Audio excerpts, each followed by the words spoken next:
بسم الله الرحمن الرحيم الحمد لله رب العالمين وأصلي وأسلم على نبينا محمد وعلى آله وصحبه ومن تمسك بسنته إلى يوم الدين أما بعد.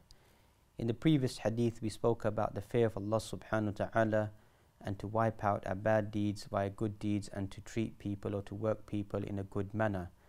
Today's hadith continues that same theme or leads on to how taqwa can be developed inside one's life, or how to preserve the parameters of Allah subhanahu wa ta'ala and to be patient about or regarding any calamities that can befall the individual, and fearing only Allah subhanahu wa ta'ala and not being worried about the people, that the people cannot benefit or harm the individual in any manner. This hadith is narrated by Abdullah ibn Abbas. We read the Arabic script firstly, whereby we find كنت خلف النبي صلى الله عليه وسلم فقال يا غلام إني أعلمك كلمات. I was riding once with the Prophet عليه الصلاة والسلام, and he mentioned to me, "O young boy, I will teach you certain words. احفظ الله يحفظك, preserve God, Allah subhanahu wa ta'ala, and Allah will guard and preserve you. احفظ الله تجده تجاهك, guard Allah subhanahu, preserve Allah subhanahu wa ta'ala, you will find him there in front of you. إذا سألت فاسأل الله, if you ask, then ask only Allah subhanahu wa ta'ala.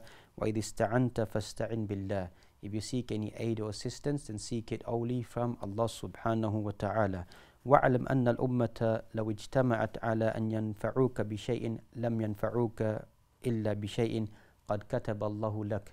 Know that if the whole of the ummah is together to benefit you in any manner, it will not be able to do so except for that which Allah subhanahu wa ta'ala has destined or decreed to take place for you.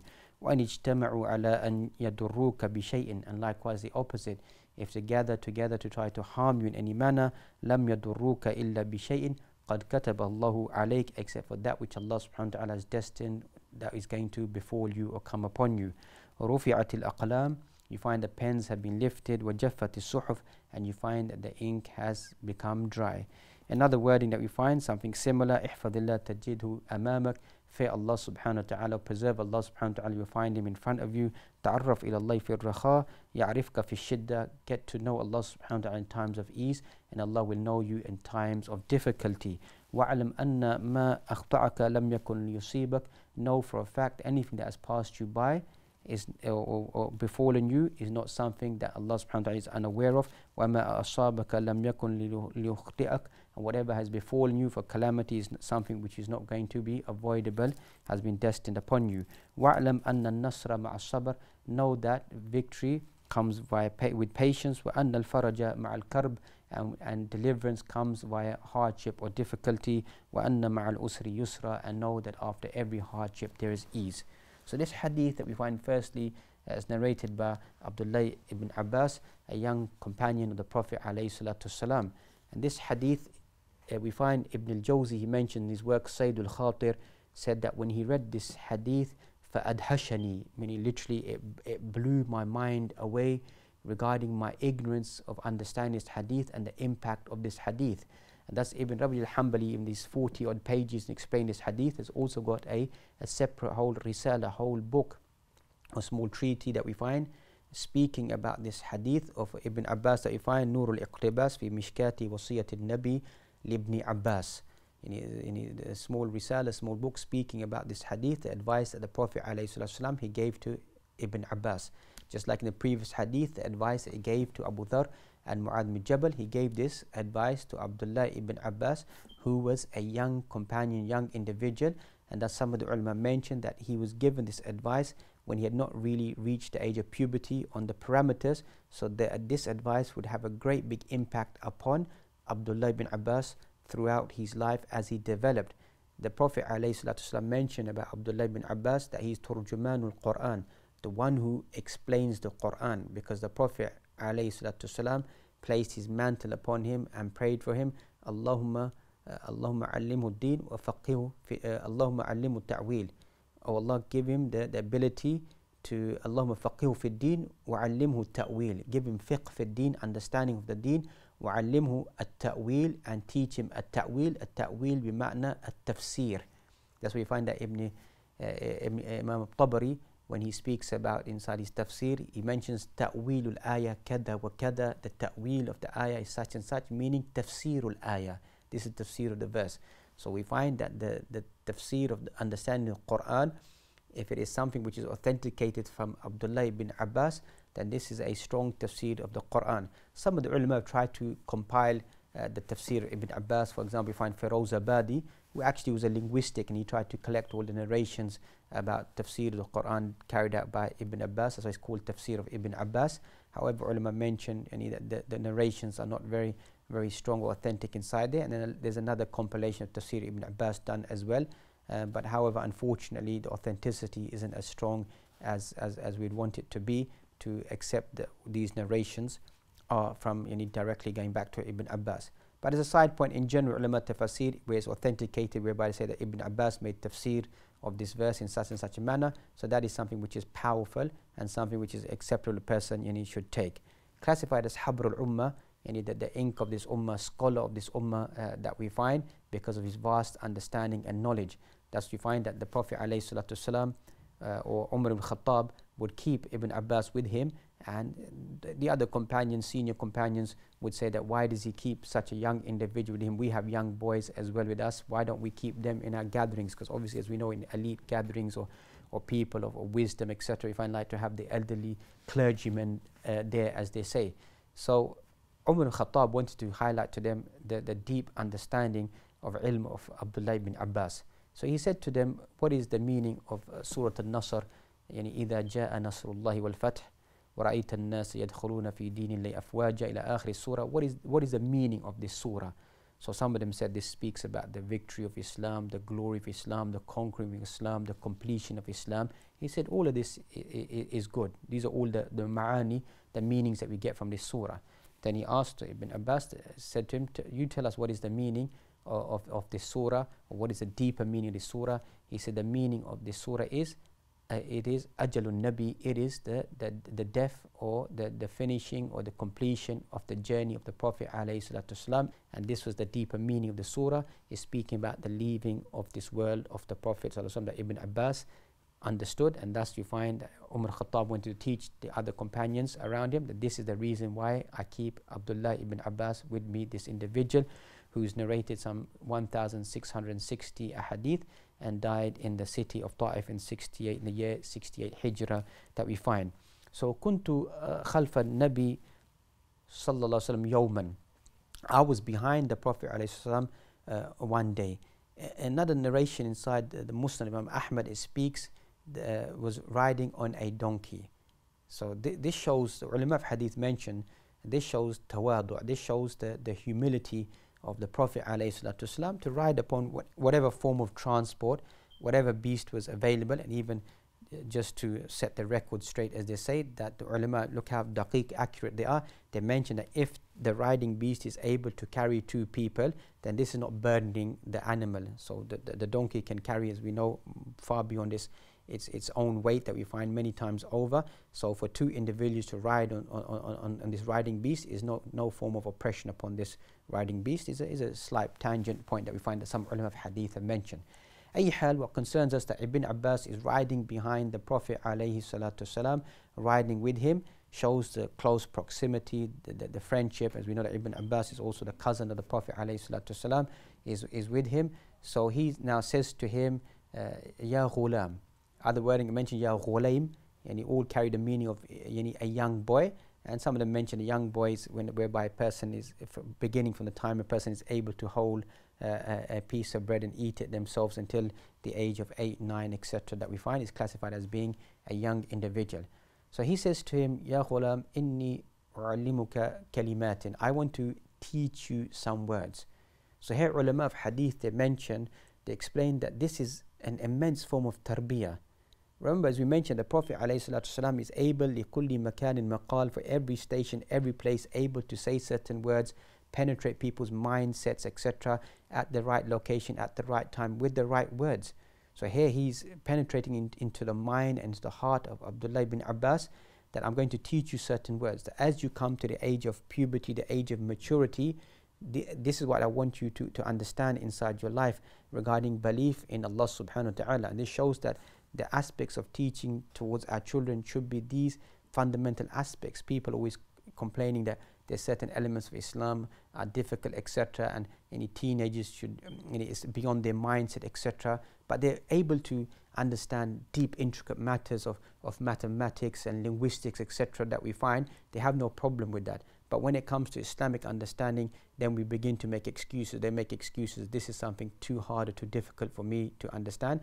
And this shows a lack of tarbiyah inside our society, to place inside our youth and our young individuals the teachings of fear of Allah subhanahu wa ta'ala and the concept of destiny, what lies for the individual that will be destined with Allah subhanahu wa ta'ala. So this nurtured Abdullah ibn Abbas for the rest of his life, as these words, they penetrated into his heart and into his mind. Ihfadillah yahfadhuka. Preserve Allah subhanahu wa ta'ala and Allah will preserve you. Allah subhanahu wa ta'ala doesn't need any form of preservation. What it means is guard and preserve the deen of Allah subhanahu wa ta'ala, the rights and regulations of Allah subhanahu wa ta'ala, and Allah will preserve and protect you.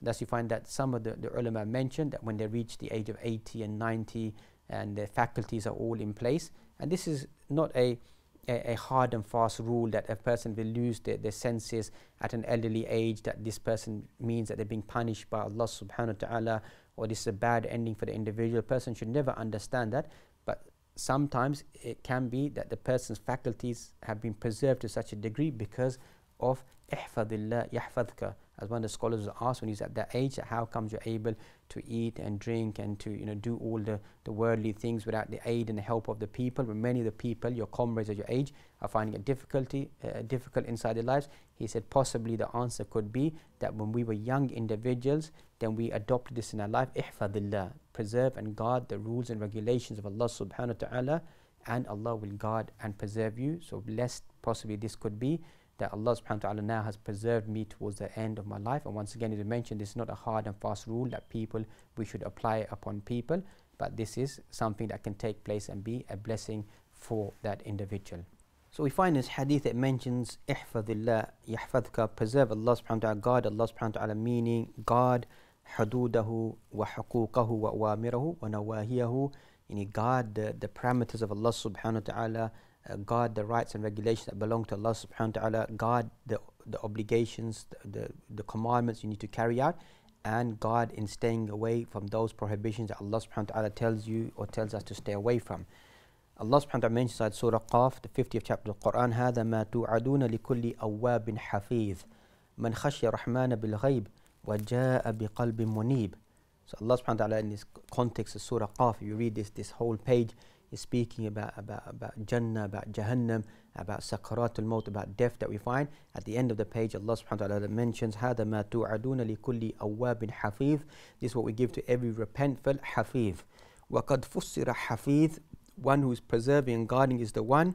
وَفُسِّرَ الْحَفِيظ هَا هُنَا بِالْحَافِظ لِعَوَامِرِ اللَّهِ, the one who is repenting and one who is guarding and preserving the rules and regulations and commandments of Allah subhanahu wa ta'ala.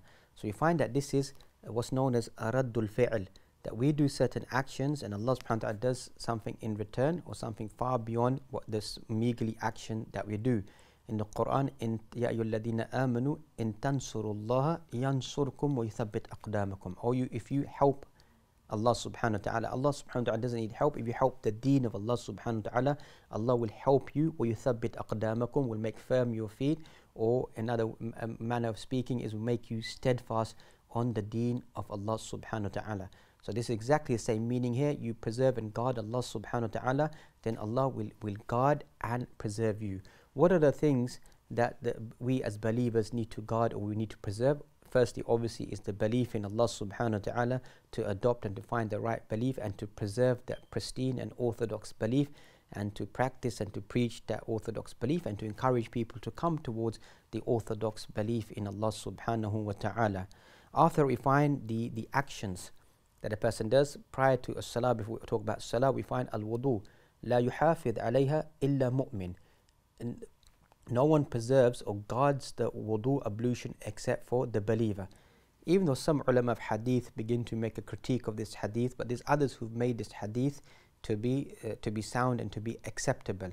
But the meaning is there. What does it mean? None guards over the wudu except for the believer.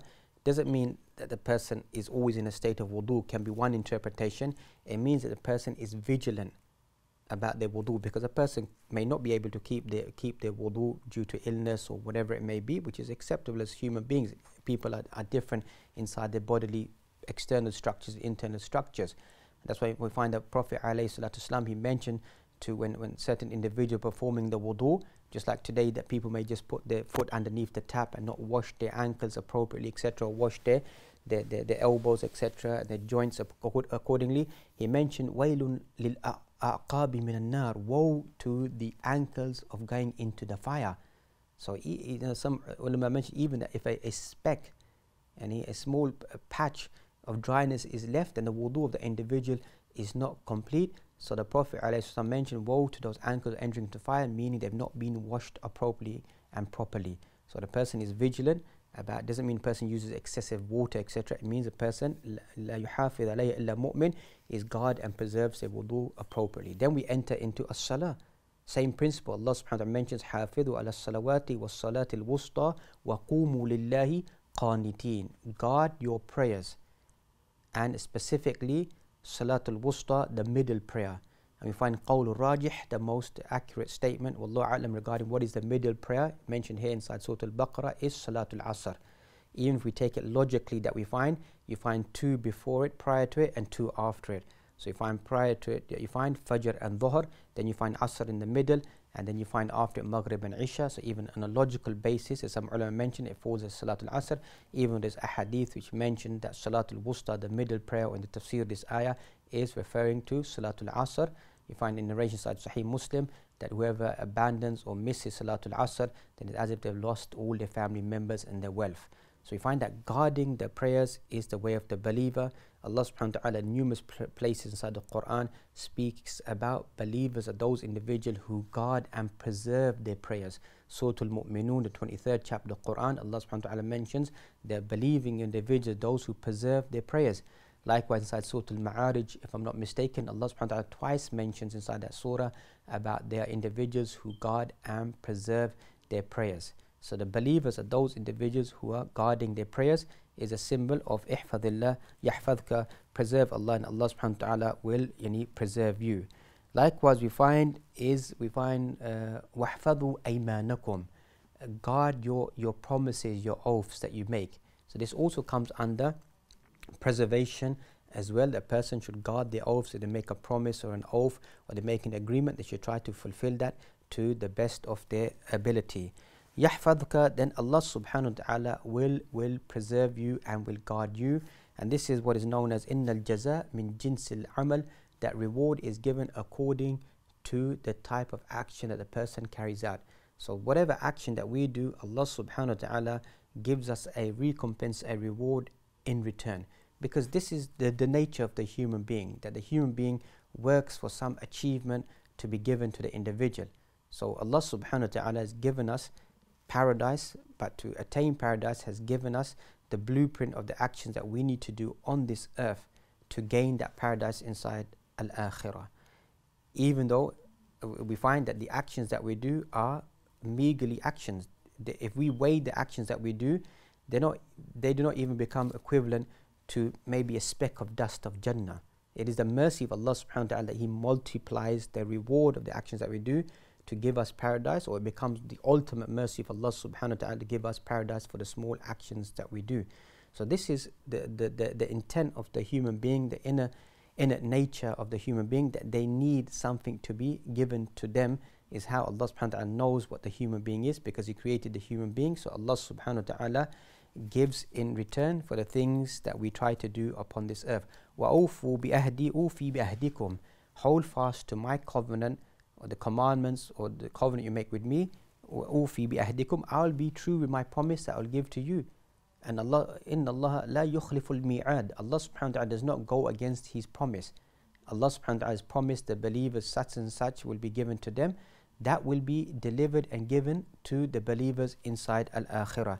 And as we mentioned, in tansurullah yansurkum, you aid and help the deen of Allah subhanahu wa ta'ala, Allah will help you and aid you. Also we find that Allah subhanahu wa ta'ala mentions inside the Quran, inside Surah Ra'd, the 13th chapter of the Quran, لَهُ مَعْقِبَاتٌ مِّن بَيْنِ يَدَيْهِ وَمِنْ خَلْفِهِ يَحْفَظُونَهُ مِنْ أَمْرِ اللَّهِ. You find that Allah subhanahu wa ta'ala has any guards who are in front of the individual and behind the individual, يَحْفَظُونَهُ مِنْ أَمْرِ اللَّهِ, who protect him via the permission of Allah subhanahu wa ta'ala, via the decree of Allah subhanahu wa ta'ala. They protect that individual. So Allah subhanahu wa ta'ala sends down angels and guardians who protect the individual, who are trying to protect and preserve the rights and regulations of Allah subhanahu wa ta'ala. وَالَّذِينَ اهْتَدَوْا زَادَهُمْ هُدًى وَآتَاهُمْ تَقْوَاهُم. Those who try to exert themselves in doing good deeds, of finding the path of guidance, Allah subhanahu wa ta'ala mentions وَالَّذِينَ اهْتَدَوْا زَادَهُمْ هُدًى.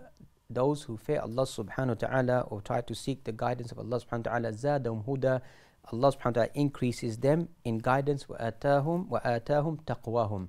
And Allah gives them taqwa, consciousness.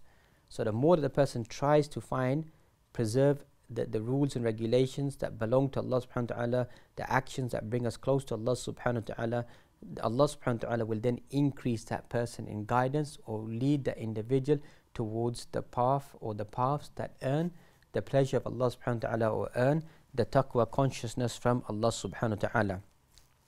احفظ الله تجد تجاهك. Preserve Allah subhanahu wa ta'ala, you will find Allah subhanahu wa ta'ala there for you, in front of you will be there.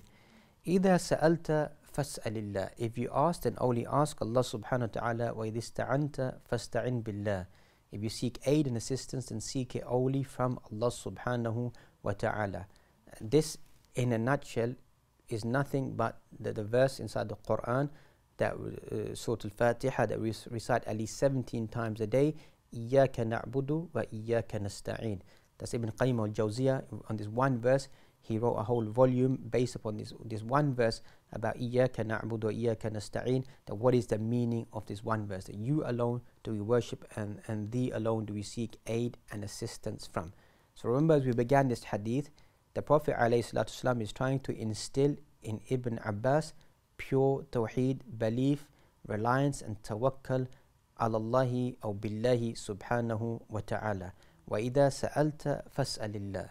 If you ask, then only ask Allah subhanahu wa ta'ala.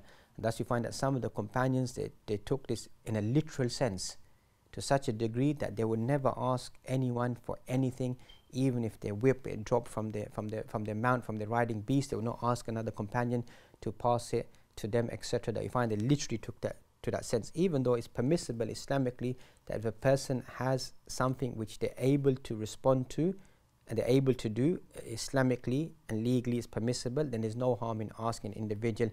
If a person needs to borrow some money or needs to borrow something from a person which is in their ability to do so, there's no harm in that.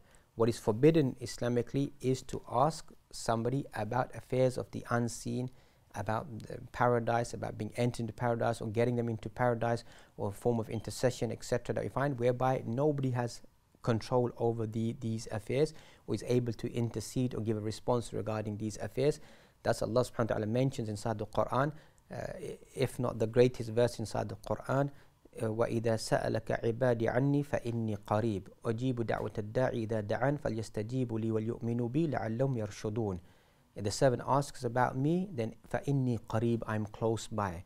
So this verse inside Surah Al-Baqarah that we find inside the siyaq, the context of the verse is about Ramadan and fiqh of Ramadan and i'tikaf that we find here. Again, once again in the middle, Allah subhanahu wa ta'ala mentions and encourages us, وَإِذَا سَأَلَكَ عِبَادِي عَنِّي فَإِنِّي قَرِيبٌ. If the servant asks about me, then indeed I'm close by. Inside Surah Ghafir, Allah mentions, it says, وَقَالَ رَبُّكُمْ وَدْعُونِي أَسْتَجِبْ لَكُمْ إِنَّ الَّذِينَ يَسْتَكْبِرُونَ عَنْ عِبَادَتِي سَيَدْخُلُونَ جَهَنَّمَ دَاخِرِينَ. Those who are, your Lord has said, call upon me and I will respond to you. وَقَالَ رَبُّكُمْ وَدْعُونِي أَسْتَجِبْ لَكُمْ. And those who are too arrogant, they want to call upon me, upon Allah subhanahu wa ta'ala, then Allah subhanahu wa ta'ala will enter them into Jahannam in a state of humiliation. So we find in this portion of the hadith, if you ask, then only ask Allah subhanahu wa ta'ala. We find a verse inside the Quran, وَاسْأَلُوا اللَّهَ مِنْ فَضْلِهِ. Ask Allah subhanahu wa ta'ala from His virtues, ask Allah subhanahu wa ta'ala. So here we find the immense need for the human being to always ask Allah subhanahu wa ta'ala. Allah subhanahu wa ta'ala is found in a hadith. We find that ask Allah subhanahu wa ta'ala, and the more a person asks, the more Allah subhanahu wa ta'ala responds. Allah is greater than that, beyond that. Allah will respond to every single individual, give to them whatever they want, and far beyond that. So a person may fall tired in asking Allah subhanahu wa ta'ala, but Allah subhanahu wa ta'ala does not fall tired or get upset or angry with an individual asking Allah subhanahu wa ta'ala, kulla yawmin huwa fi sha'n.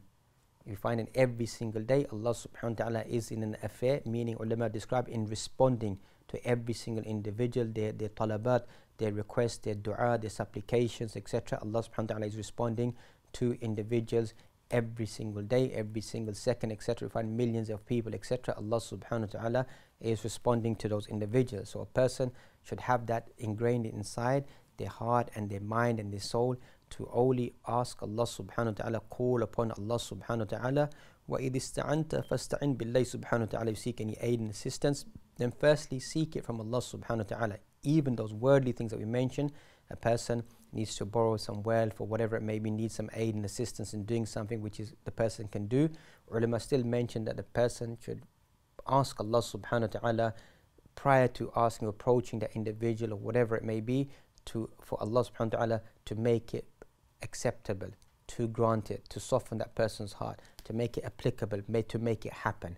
That is real belief, that the core element of the individual is yearning from within, that they're asking Allah subhanahu wa ta'ala facilitate a way for me to come out, whether it be a state of debt or state of sorrow or hardship or difficulty or calamity, whatever it may be, or even a basic element of even some form of minor treatment or treatment a person may need, that a person's real reliance is asking Allah subhanahu wa ta'ala to make this operation or make this treatment to be successful, is what will place barakah inside that person's life or inside the words that the person uses asking Allah subhanahu wa ta'ala. وَاعْلَمْ أَنَّ الْأُمَّةَ لَوْ اجْتَمَعَتْ عَلَىٰ أَنْ يَنْفَعُوكَ بِشَيْءٍ. Know that if the whole this ummah was trying to get together to benefit you in any manner, it cannot benefit you in any manner except for that which Allah subhanahu wa ta'ala has decreed for you, and likewise the opposite is mentioned in it as well. So this also teaches us once again to not be worried about mankind. Once again, it's the human nature that we be worried about what people will say or what people will do. So if a person has that right yaqeen and that right belief and traverses upon that path and doesn't worry about, as they say, what as they say in today's language, that the haters or the blamers out there, then a person has their vision towards Allah subhanahu wa ta'ala, then there's nothing that individuals can do to increase you inside a blessing or to take away a blessing from you, unless Allah subhanahu wa ta'ala has prescribed or written that down for the individual. So that is once again key belief regarding the individual, that nothing will happen to me except for that which Allah subhanahu wa ta'ala has destined. It will befall me, or will be given to me, or something will be taken away from me. ما يفتح الله للناس من رحمة فلا ممسك لها. There's no mercy of Allah subhanahu wa ta'ala showers upon a people that anyone can remove it or take it away. وَمَا يُمْسِكُ فَلَا مُرْسِلَ لَهُ مِنْ بَعْدِهِ. And there's no something that Allah subhanahu wa ta'ala withholds from an individual that someone can come and give it to the individual after Allah subhanahu wa ta'ala. وَإِنْ يَمْسَسْكَ اللَّهُ بِضُرٍّ فَلَا كَاشِفَ لَهُ إِلَّا هُ. If Allah subhanahu wa ta'ala takes away any form of, touches you with any form of adversity or calamity, فَلَا كَاشِفَ لَهُ إِلَّا هُوَ. None can remove, can unveil, to uplift or take away that calamity or the hardship except for Him, Allah subhanahu wa ta'ala.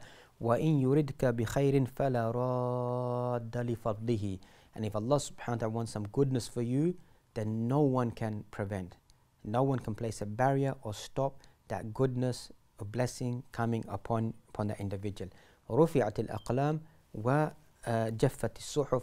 You find that the pens have been lifted and the ink has been dried, meaning that this has been something which has been destined and decreed by Allah subhanahu wa ta'ala. No one can change the destiny of Allah subhanahu wa ta'ala. مَا أَصَابَ مِن مُصِيبَةٍ فِي الْأَرْضِ وَلَا فِي أَنفُسِكُمْ. There's no calamity that befalls you upon the earth or upon or within your own self, إِلَّا فِي كِتَابٍ مِّن قَبْلِ أَن نَبْرَأَهَا إِنَّ ذَلِكَ عَلَى اللَّهِ يَسِيرٌ. لكي لا تأسوا على ما فاتكم ولا تفرحوا بما آتاكم. So there's no calamity that befalls you upon this earth or upon your own self, except for it is in a book, a record, which has been placed with Allah subhanahu wa ta'ala before it comes into existence, or we come into existence. Inna dhalika ala Allah yasir. Indeed, that is something easy and simple for Allah subhanahu wa ta'ala. For what reason is that record or that destiny being placed there? The ayat here inside Surah Al-Hadid, the 57th chapter of the Quran, they continue and they mention لِكَيْ لَا تَأْسَوْا عَلَى مَا فَاتَكُمْ, that you don't despair regarding something that may have passed you by or missed you by. وَلَا تَفْرَحُوا بِمَا آتَاكُمْ, and you don't over rejoice over that which Allah subhanahu wa ta'ala has bestowed or given to you. وَاللَّهُ لَا يُحِبُّ كُلَّ مُخْتَالٍ فَخُورٍ.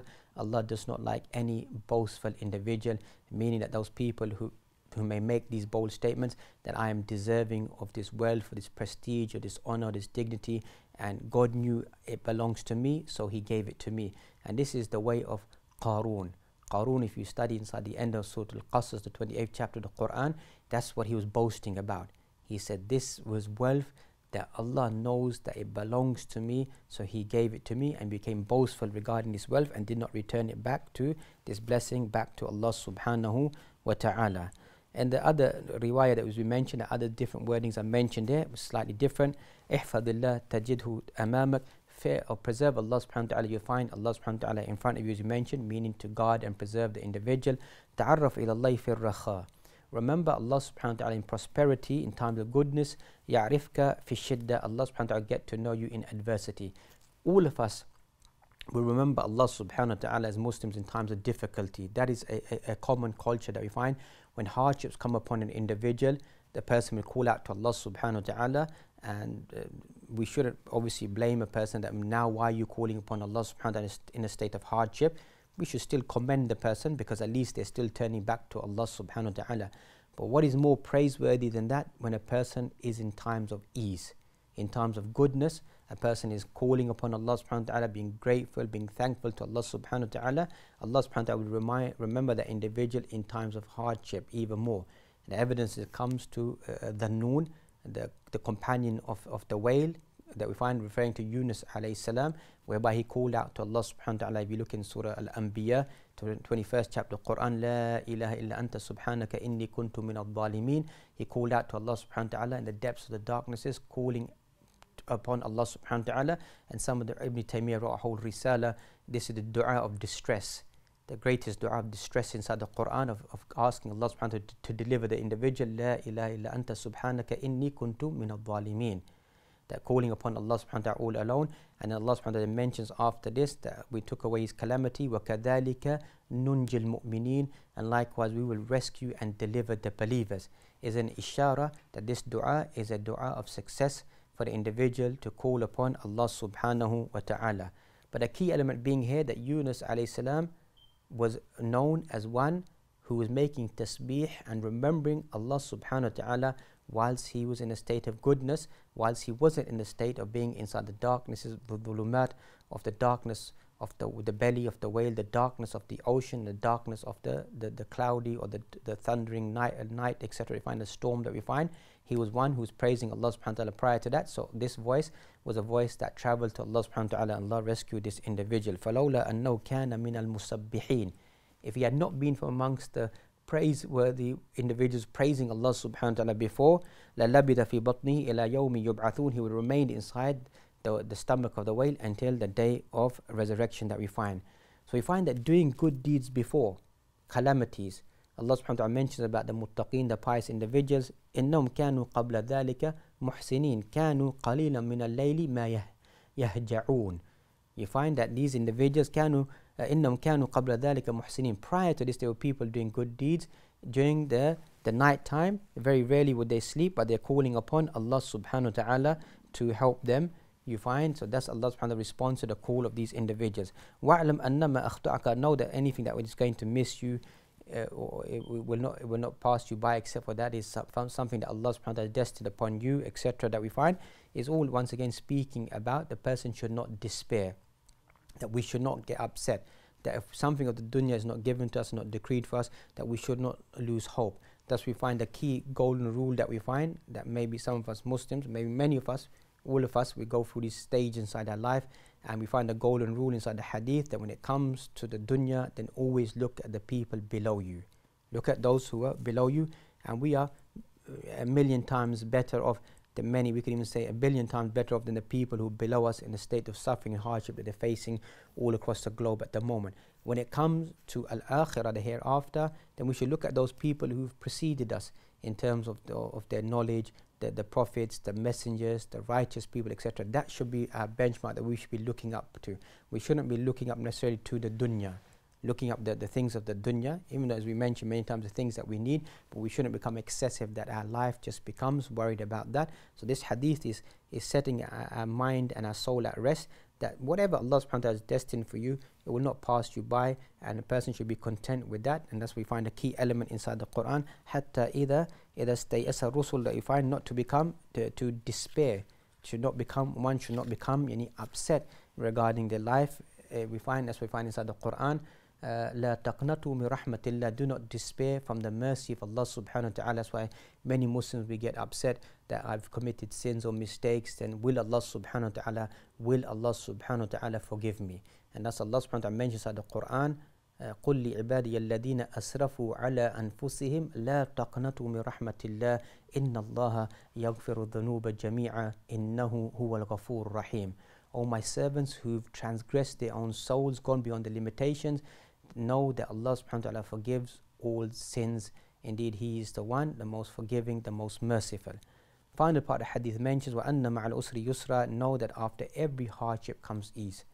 So as likewise inside Surah Al-Inshirah, Sharh, that we find, أَلَمْ نَشْرَحْ لَكَ صَدْرَكَ, speaking about the Prophet alayhi salatu wasalam, فَإِنَّ مَعَ الْأُسْرِ يُسْرًا إِنَّ مَعَ الْأُسْرِ يُسْرًا, indeed after every hardship comes ease, indeed after every hardship comes ease.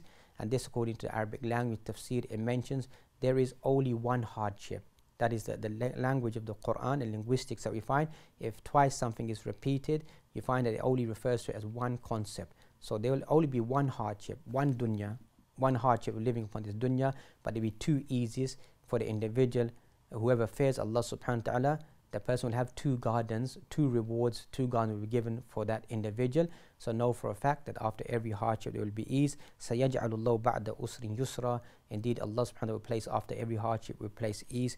We ask Allah subhanahu wa ta'ala to grant us, to lift up all the calamities that we're facing as a Muslim ummah, or personal calamities that we're facing, or difficulties. Guide us through this and steer us towards the path of ease, of contentment inside this dunya, and the path of ease of Darus Salam inside Al-Akhirah, inside Jannah. Wa akhiru da'wana anil hamdulillahi rabbil alameen.